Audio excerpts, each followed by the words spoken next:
गुलजार कहते हैं, बल्ली मारान के महल्लों की पेचीदा दलीलों सी वो गलियां, सामने टाल के नुक्कड़ पे बटेरों के कसीदे, गुड़गुड़ाती हुई पान की पीकों में वो दाद, वो वाह वाह, चंद दरवाज़ों पर लटके हुए बोसीदा से कुछ टाट के पर्दे, एक बकरी के ममियाने की आवाज़ और धुंधलाई हुई शाम के बेनूर अंधेरे।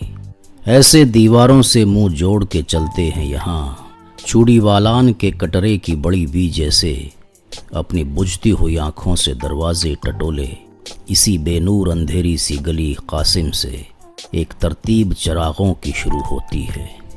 एक कुरान सुखन का सफ़ा खुलता है, असदुल्ला खान गालिब का पता मिलता है।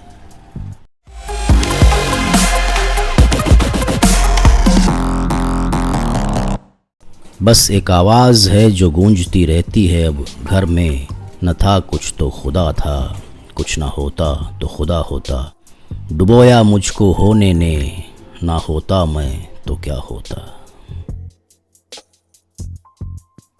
करीब 200 साल पुरानी इस हवेली के दरवाजे आप देखिए, इनकी ऊंचाई और मजबूती से इनका सीना तान कर खड़े होना जैसे ज़माने को पैगाम दे रहे हों कि जी हाँ, हमने मिर्ज़ा गालिब को देखा है।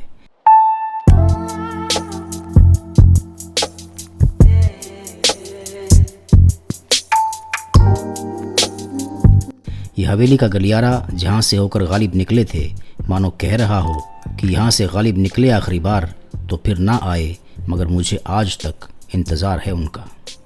इन सब को देखकर गालिब साहब का वो शेर याद आता है कि उग रहा दरो दीवार पे सब्ज़ा गालिब, उग रहा दरो दीवार पे सब्ज़ा गालिब, हम बयाबां में हैं और घर में बहार आई है। इस गलियारे में उनके आगरे की कुछ यादें हैं।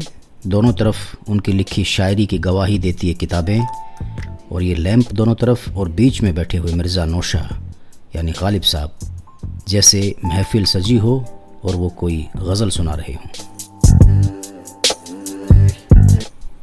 मिर्ज़ा असदुल्ला खान गालिब, जिन्हें हम जानते हैं मिर्ज़ा गालिब के नाम से, विख्यात विद्वान राल्फ रसल ने कहा था कि अगर गालिब अंग्रेज़ी भाषा में लिखते तो विश्व और इतिहास के महानतम कवि होते।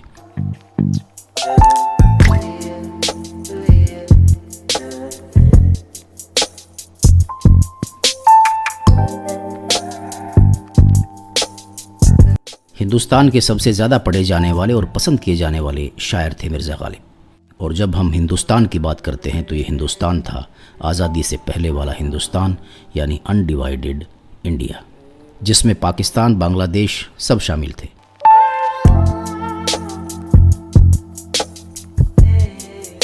पाकिस्तान और भारत में गालिब को समान रूप से पढ़ा और सुना जाता है। हिंदुस्तान और पाकिस्तान के बड़े बड़े गज़ल गायकों और फिल्म गायकों ने उनकी गज़लों को गाया है। ये स्मारक आज हवेली के एक बहुत छोटे हिस्से पर बना है, क्योंकि हवेली का सिर्फ यही भाग बचा है, लेकिन इसकी दीवारों पर लिखी गई ये शायरी आपके दिल को छू जाएगी। इसी हवेली में गालिब ने अपनी ज़िंदगी की अच्छी अच्छी गज़लें और शायरी को लिखा था, और यहीं पर वो हर शाम लोगों को अपनी शायरी सुनाया करते थे। इस स्मारक का उद्घाटन प्रसिद्ध राइटर और फिल्म निर्देशक गुलजार ने किया था। वो गालिब के एक बहुत बड़े प्रशंसक हैं। उन्होंने गालिब साहब पर एक टीवी सीरियल भी बनाया था जिसका नाम था मिर्ज़ा गालिब। यहाँ पर उनकी पहनी हुई अचकन आज भी रखी हुई है। कुछ इस तरह से ज़िंदगी को आसान कर दिया, किसी से माफ़ी मांगी, किसी को माफ़ कर दिया। ज़िंदगी का कोई भी पहलू हो, आपको उससे रिलेटेड गालिब का एक रेलेवेंट शेर मिल जाएगा। जावेद अख्तर कहते हैं कि गालिब की शायरी दिल और दिमाग दोनों को अपील करती थी, इसलिए पढ़ने या सुनने के बाद उनकी शायरी को भूलना बड़ा मुश्किल है। वो एक बहुत बड़े विचारक थे जो दिल और दिमाग दोनों को अपील करने वाली शायरी लिखते थे। उन्होंने बहुत कम लिखा है, लेकिन जीवन के हर रंग को आप उनकी शायरी में देख सकते हैं। गालिब से मिलने की तमन्ना इस स्मारक में आकर पूरी हो जाती है। इस स्मारक में उनकी लिखी गई किताबों और उन पर लिखी गई किताबों का अनमोल ख़जाना है। उनकी शायरी का अंग्रेज़ी सहित कई ज़ुबानों में तर्जुमा भी किया गया है। ये स्मारक भले ही पुराना है, लेकिन इस हवेली में रहने वाले मिर्ज़ा गालिब का दिल हमेशा जवां ही रहता था। स्मारक की पुरानी ईंटें और आर्च मुग़ल कालीन आर्किटेक्चर का नमूना है। ये सामान यानी पायदान, शाही द्वात, प्याला और मेज़ सब जैसे मिर्ज़ा गालिब की याद को ताज़ा कर रहे हैं। मिर्ज़ा का पहनावा उस ज़माने के पहनावे की पहचान बताता है। गालिब के द्वारा इस्तेमाल किए गए ये बर्तन इतिहास का अटूट हिस्सा बन गए हैं। गालिब की शायरी को पढ़ने और समझने के लिए उसकी गहराई को समझना बहुत ज़रूरी है।